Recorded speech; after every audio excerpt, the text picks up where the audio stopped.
1913, when this hotel was built to house those travelers that were coming along the Rock Island line, they needed a wash house. So you can imagine the sheets and the tablecloths and the pillowcases and the towels and all that had to be washed. And so we had a very useful building here. But over the years, the hotel changed hands, it changed purpose, and so did the wash house. It became mostly a storage building, and I was told at one time even temporary housing. There were some people that lived in there for a little while. When the museum purchased, when the Gasconade County Historical Society purchased the hotel in 1981, they did a marvelous, marvelous job of restoring it and making it a diamond for our county. But the wash house kind of sat here until Anna Rademacher decided that it was time to restore the wash house. And so she financed the restoration of the wash house in honor of her parents, Herbert and Edna Rademacher. And so the wash house became an exhibit to the museum, just like all the other things that are in there for everyone to look at. But as all of us do, as we get a little older, we need a little sprucing up. So last fall, Anna again contributed her money and her enthusiasm and what little energy she had left to restore or refurbish, to spruce up the wash house again in honor of her family. And so today, we want to rededicate the wash house to the preservation of our county's history and to the family and to the honor of Anna Rademacher.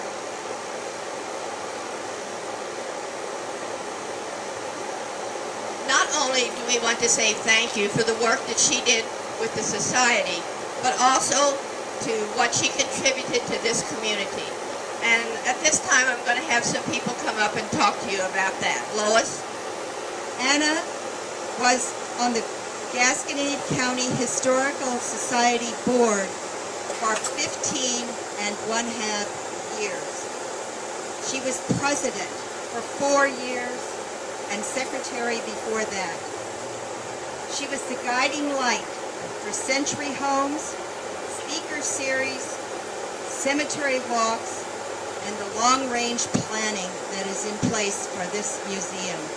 We thank her.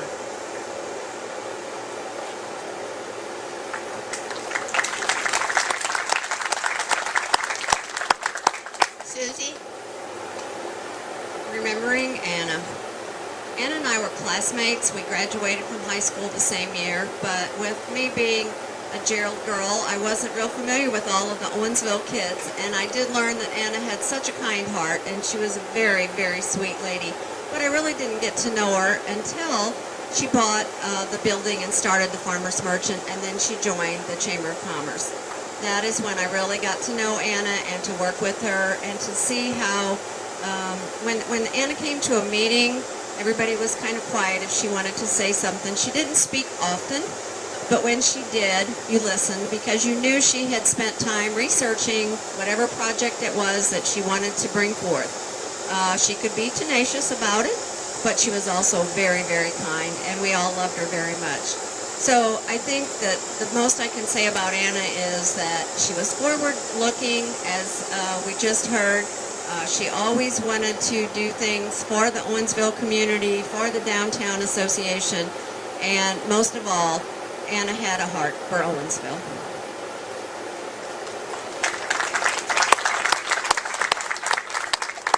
Lynn?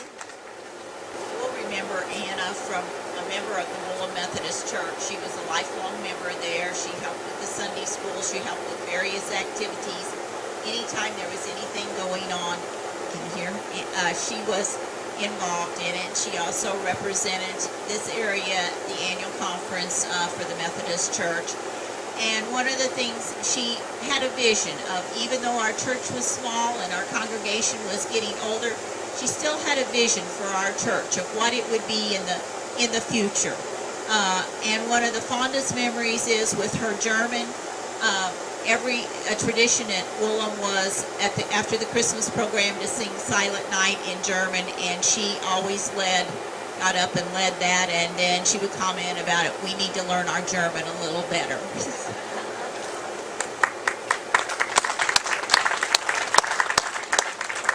Virginia, from the German American Club. Remembering Anna and all of the fun we had, forming the club, planning all the events we've done.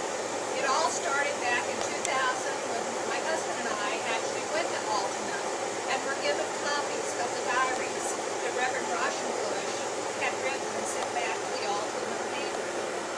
He had brought a group of 60-some people that actually settled in Gasconade County.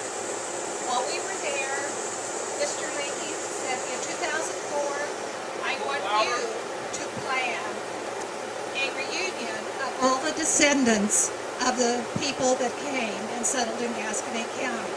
Well, Anna helped me with it, and we had the Willem Church standing room only. After that, Louise Baker said, I think we need to form a friendship with him, which has, and it's been going now since 2005, and we hope that we can keep it going many more years. Thank you.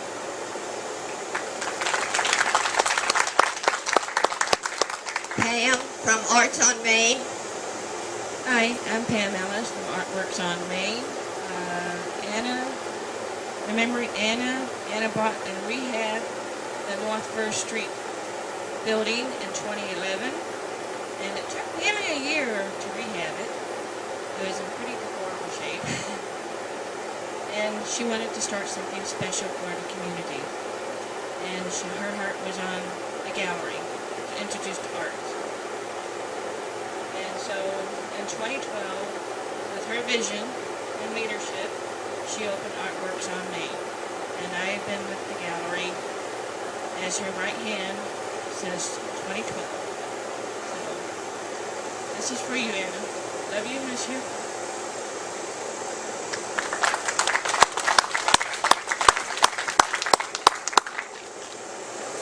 Bob, you want to say something about Farmers Merchant? Okay, remembering Anna, I've been a close friend of Anna for many years, and we traveled together on occasion. Special friend, as she probably was to all of you. She purchased and renovated the Farmers Merchant building on Main here, which I'm sure most of you have been through and seen, and Bruce Michael did a lot of the work on that and did a spectacular job bringing that back, I think, almost to the point where it was before when it was originally built. So a great job on that. And one of the things that I always remember, we kind of had a little group got together on Saturday mornings there. And this went on for several years, and we attempted to solve the problems of the world. And I think there's a few out there yet to be solved. But anyway, it was a good gathering venue, and we appreciated that Anna let us do our thing there. So thanks, Anna. Appreciated it.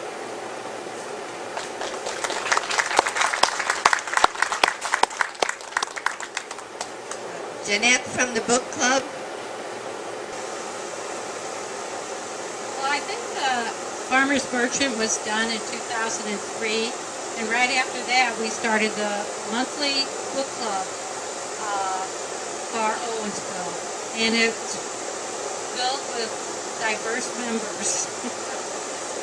She sometimes served wine and cheese, which really aided with the book discussions. She didn't always get the book read, but she participated nonetheless. Anna was a very intelligent person. She liked historical readings, and she was always smiling. She was just delightful to be with. She loved Farmers Merchant, and she loved Owensville. And we love you, Anna. Clay. Remembering Anna. Without the International 4-H Youth Exchange would not have been without Anna. She went in 1969. It was just a few years after it began in 1948.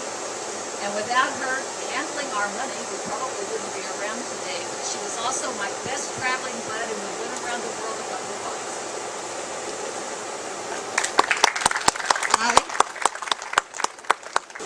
Well, most of you know that Anna and I were an odd sister act. We were thrown together in college our freshman year, and two opposites I don't think could have been found. Anna was a dairy farmer's daughter, and I was a city girl, and I was ready to rebel. And she ended up as the head RA, and each year they kind of reviewed whether or not I should continue to be her roommate.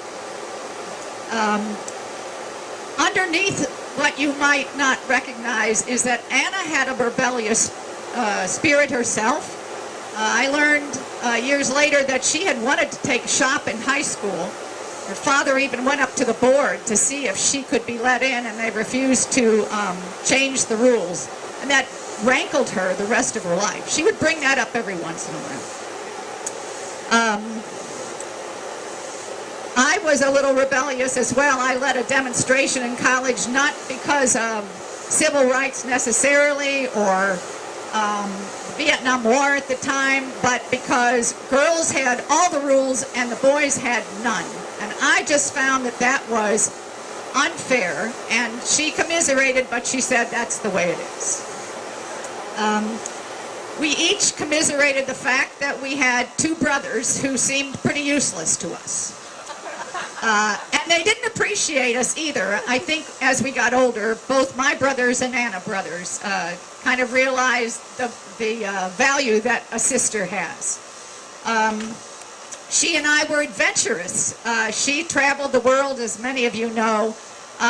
We traveled the storm sewers of Warrensburg, Missouri. One day we found the gate open, and I talked her into going in, and once she stepped in, she was right on board. We found ourselves eventually able to sneak up through an opening in the Panhellenic women's sunbathing area, and I mentioned, wouldn't it be great to sell tickets to those big men on campus? And she kind of squashed that idea. We were lifelong friends that became relatives. She actually introduced me to my husband, and because of her, 47 years of marriage we will soon celebrate, and 3 daughters and 6 grandchildren. She also was instrumental in getting me employed in the Francis Howell School District, as well as Carlene Gravoy. It was one of the best things I ever did professionally. It was the school from which I retired, as well as Carlene and Anna. It served us well. It seems appropriate that I'm the last to speak, as I was privileged, and I mean that, privileged to have been at her bedside when she took her last breath. I don't know if she knew I was there, but for me it was something I had to do. I wanted to be there. She would not have wanted to be thought of as perfect. However, she would have wanted to be remembered as generous, non-judgmental, ever eager to learn, and she would be introducing people and ideas to each other the rest of her life as an educator. And obviously she loved her family, and she loved the community from which she came. Thank you so much.